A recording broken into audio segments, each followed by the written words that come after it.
All right, guys, back on Southeastern 16 with Max Barr. Our preview for the rematch in Lexington, Kentucky versus Tennessee. As we know, these two teams played not long ago as Kentucky went in and got a 78-73 win in Knoxville to beat the Vols there. And now, since then, Max, Tennessee has played pretty well. They've got a 20-point home win against Florida. They've got a 4-point home win against Missouri, an 18-point road win at Oklahoma. Meanwhile, Kentucky lost back-to-back against Arkansas and Ole Miss, but regrouped, got Lamont Butler back with a 23-point victory against South Carolina on Saturday at Rupp. So, quite a setup, as usual, between these two teams. And certainly, as we probably break this one down, there are some things we can look at from that first matchup to see what Kentucky can try to do to replicate that same success. Yes, there are, and it might be a little bit tougher than you thought, though, because they didn't have Lamont Butler in that matchup. So it's going to be tough to look back because now they're going to have Lamont Butler, and that certainly changes things. And you think, well, you win on the road without Lamont Butler. Now you're at home with Lamont Butler. Surely we should be the favorite, right? Right, Blake? Shouldn't we be the favorite? I don't know if that's going to be the case. Ken Pom has this projection 74-72 in favor of the Vols. But you never know where that spread might fall. I think it might be closer to 50-50. Blake, would you be surprised, or should Big Blue Nation be surprised if they are the underdog at home despite the road win without Lamont Butler? No, because it speaks to what Tennessee's done since then. And I think that's kind of what it's all about here is, like we said, we've seen Kentucky lose at home by 10 to Arkansas after that game. We've seen Kentucky lose by 14 on the road at Ole Miss. And yes, again, we talk about the no Butler factor, but if you're comparing what the two teams have done since that game that was played on January 28th, I mean, Tennessee has a 20-point win over a team. Tennessee underhanded Tennessee without Ziegler and Milicic, beat a Florida team that just won on the road at Auburn, of course, without Elijah Martin. It's just, that's what we said. It's been kind of a weird thing, but a great win against Missouri. And remember, Max, I think the difference here for me, Tennessee offensively, we said probably their most, in terms of the way they played on offense against Missouri, their best game of the season in terms of opponent, too, adding in the context of the opponent. And then the first half, they come out and score, 47, I think it was, or 45 against Oklahoma on Saturday. Now, you could also flip that and say, well, they didn't play as great in the second half, but they had built up the lead with their defense, but had a great start. And I think just that flow of Ziegler and Lanier and Milicic, and we've talked about those guys, I think just getting them a little bit more involved in terms of just, having a bit more of an offensive rhythm. That's something that's been lacking at times for Tennessee, but I think that's why they're going to be the favorite here. If that it does happen, just because, again, I think it's what have the teams done since the last time they played. I think that will be factored in probably. Yeah, and I think another thing to keep an eye on, you got to watch that injury report, especially for Jackson Robinson.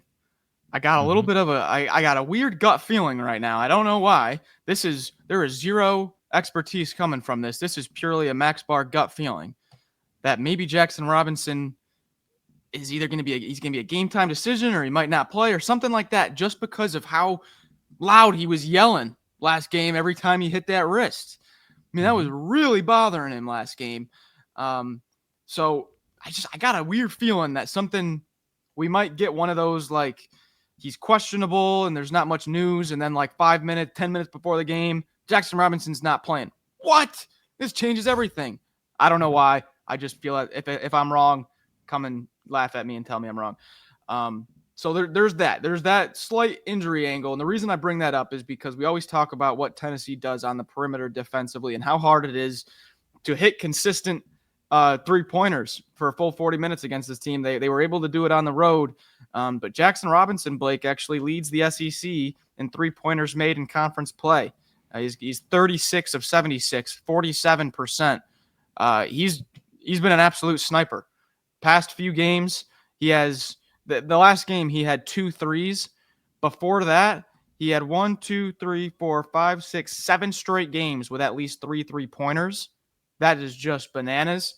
So I really think that the health of Jackson Robinson could be crucial to this matchup. Absolutely. As you said, he was a big part of that win in Knoxville. And I think something else too. Remember we talked about that interesting comment from Mark Pope after the game against Tennessee, where remember, this is where Tennessee shot 45 3-pointers. And the thought was, well, we were letting them shoot the shots that we wanted them to shoot. And some of those, as we said, were wide open, but they were fine with seeing if Tennessee could beat them in that way, right? Trying to make Tennessee beat them in a way that, like we said, consistently probably has not been the case. However, that's where things get interesting because we talked about it. Tennessee goes 10 of 15 from three, shoots 30 less threes against Missouri for 67%. And then they come back at Oklahoma and go 9 of 21 for 43%. So the defensive game plan for Kentucky here, I think, is pretty fascinating because, like we said, there are going to be some things they're going to try to do from last time to make this work, although that was just such an extreme for Tennessee to shoot that many threes. What can Kentucky do defensively? And I could probably stop the question right there in any game, and people would probably, have a variety of answers because that has been the big question for Kentucky this season.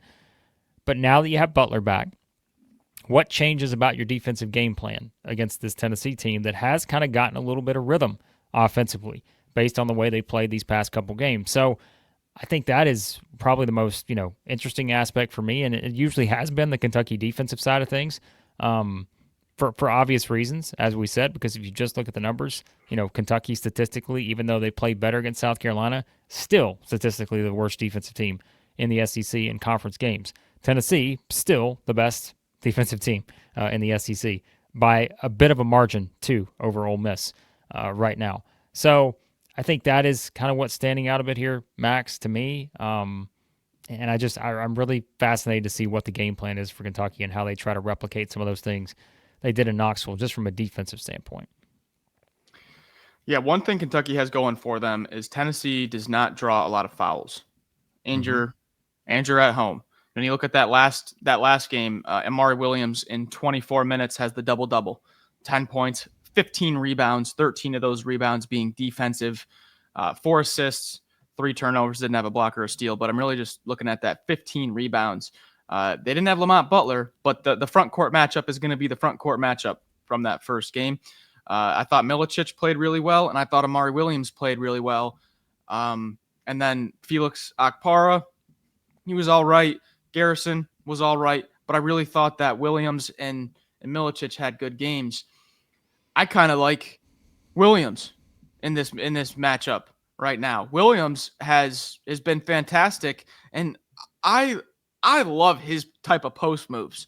His post moves, you can see when Amari Williams decides, all right, I'm taking this thing to the hole. I'm going to be the one putting up this shot.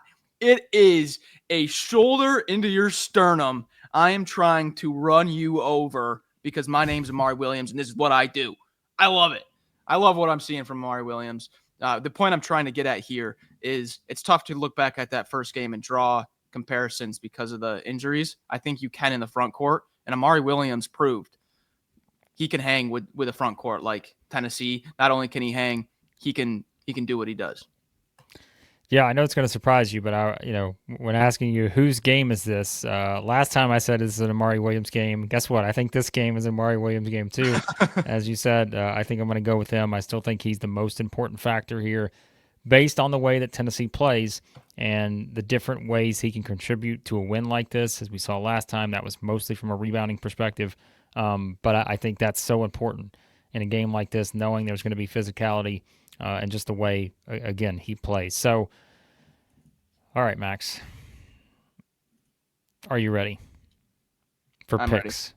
Ready. All right. Now, Chris has not only made his pick, it looks like, he has also sent us he's sent us a full description on why he's picking it. So we're going to have Max read this word for word on Chris's pick. So I'm actually glad he did this because there's one of these picks for Tuesday's games that I absolutely want you to read word for word. But in this one, Max, where is Chris headed on the picks here? Actually, hold on, Max. Let's not break tradition. You need to go first, and then we'll read. Okay. Then we'll read Chris's picks. Okay. Okay. Well, when I was making my pick, I wanted to see, man, is Kentucky really going to pull off the sweep of Tennessee? Are they going to sweep the Vols? When's the last time the Vols have been swept? Surely that hasn't been in forever, and I can kind of look on some Vols history here and come into the picks and say, they've never been swept in this blah, blah, blah, blah, blah. I'm not changing now. Well, I can't do that. Last year, they were swept by Mississippi State, and the year before that, they were swept by, I think it was, Kentucky. So the past 2 years, Tennessee has had a team in the SEC that just gives them trouble, that they've been swept by 2 years in a row. Is it going to be 3 years? I'm going to go with Tennessee. I'm going to go with Tennessee here on the road. I trust the defense, especially just the past few games. I really think they found something with the lineups that they're doing with Meshack on, Meshack off, defense for offense. I'm going Tennessee here. Chris is going Tennessee over Kentucky. Here's the give me the word for word description. Tennessee over Kentucky. I have no earthly idea what's going to happen. Well, it's a great start when making a pick. All right. But I'll ride with Tennessee's defense and the fact that Milicic has made the Vols offense so much better as of late. Yep, that was kind of my thing too. The offense it's looked a lot better past few games. We have like an AI bot to create like Chris's voice and just read that sentence. That'd be better. Oh boy. Well, you put me in a predicament again. You two have, because I know what Kentucky fans are thinking here. It's like it worked for us the last time around. Yep. You all picked Tennessee. You're all on the Vols, and look what happened. The Southeastern 16 kiss of death in reverse. But everybody knows I'm always inclined to pick Kentucky at Rupp. I always kind of, I'm always thinking about it. And This is a game where, man, you do look at the previous matchup, and I see what Kentucky did well. And I'm just thinking, can they replicate that? Which part of the process was they went 12 of 24 from three. They made 50% of their threes. Yep. As you said, Robinson was a big factor there. The Ansley Almanor game, he goes 4 of 7. Kobe Brea was on, and there was just a lot to like. And like we said, they did it without Lamont Butler. And now, you're playing a Tennessee team that, again, is certainly also going to be watching that film and saying, there is no chance in the world we can do that again in terms of some of the things they did offensively, even though they did score 73 points. But as we said, it was probably still, what was it? Ziegler and Lanier when it combined 4 of 21 from 3 in that game. Ugh. I think Tennessee picked up a little bit of confidence since then. They've been playing like one of the best teams in the country over the past week or so. And so I will give Kentucky fans what I know they want right now. The degree of probability, as we talked about in the power rankings, immediately goes up for the Cats. I will also pick Tennessee in this game. Okay. To give the Southeastern, something's got to give here. Tennessee fans, something's got to give. We've done the Southeastern 16 kiss of death on you, and it's not actually – Tennessee's been a team I think sort of been – they've been pretty good in terms of playing that, except when it came to Kentucky. So maybe at Vanderbilt too. But there are a couple of those where we're just – but they've been actually pretty good in the Southeastern 16 kiss of death scenarios. But there you go. Kentucky fans get what they want. Then maybe Tennessee fans get what they want. I don't know. But – it's a great game. I laugh at Chris's thing saying I have no earthly idea. I told Max before we started recording, I said, Max, I have no idea who I'm picking here. It's all going to depend on who you guys pick. Should be a great game in Lexington. Could be another huge win opportunity for Kentucky, as you said, the potential sweep. But could also be another huge win for Tennessee in terms of the way they've played recently. So we'll have it covered for you guys. Reaction coming on Tuesday night right after the game. Here, so turn on those notifications so you know we go live to talk about it. Tennessee, Kentucky, and the other action Tuesday night. All the other prediction videos coming here on the channel. We appreciate you watching as always. We'll talk to you soon at Southeastern 16.